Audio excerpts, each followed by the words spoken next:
Hi అండి, అందరికీ నమస్తే. Welcome back to Satvika's veg cooking. ఈరోజు తోటకూర పెసరపప్పు కర్రీ ఎలా చేయాలో ఈ రెసిపీ చూపిస్తున్నాను. స్టవ్ పైన ఒక గిన్నె పెట్టేసుకొని 2 స్పూన్ ఆయిల్, 1 స్పూన్ ఆవాలు, 1/2 స్పూన్ జీలకర్ర, కొంచెం కొత్తిమీర, ఆనియన్స్ వేసేసుకొని ఒకసారి బాగా కలిపేసుకోండి. ఆనియన్స్ కొంచెం మగ్గాక 1/2 స్పూన్ అల్లం వెల్లుల్లి పేస్ట్. నేను పెసరపప్పు ముందుగానే నానబెట్టుకున్నానండి, ఒక 10 మినిట్స్. పప్పు అనేది ఎంతైనా తీసేసుకోవచ్చు, మన ఆప్షనల్. ఇప్పుడు కొంచెం ఆనియన్స్ ఫ్రై అయ్యాక పెసరపప్పు వేసేసుకొని కలిపేసుకోవాలి.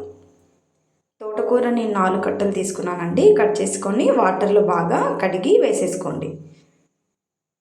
మొత్తం వేసేసుకున్నాక పప్పు ఆకు అనేది బాగా కలిసేటట్టు కలిపేసుకోవాలి.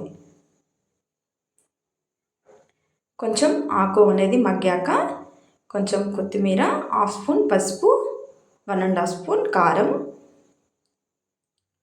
1 స్పూన్ సాల్ట్ వేసేసుకొని ఒకసారి బాగా కలుపుకోండి. కొన్ని పుట్నాలు తీసుకొని కొంచెం మిక్సీ పట్టేసుకొని వేసేసుకోవాలండి. ఈ విధంగా పుట్నాల పప్పు అనేది మన ఆప్షనల్ అండి. వేసుకున్నా సరే, వేసుకుంటే కొంచెం టేస్ట్ అనేది చాలా బాగుంటుంది. ఈ విధంగా వేసేసుకొని బాగా కలిపేసుకోండి. ఇప్పుడు తోటకూర అనేది రెడీ అయిపోయిందండి. వీడియో నచ్చితే తప్పకుండా సబ్స్క్రైబ్ చేసుకోండి, లైక్ చేయండి.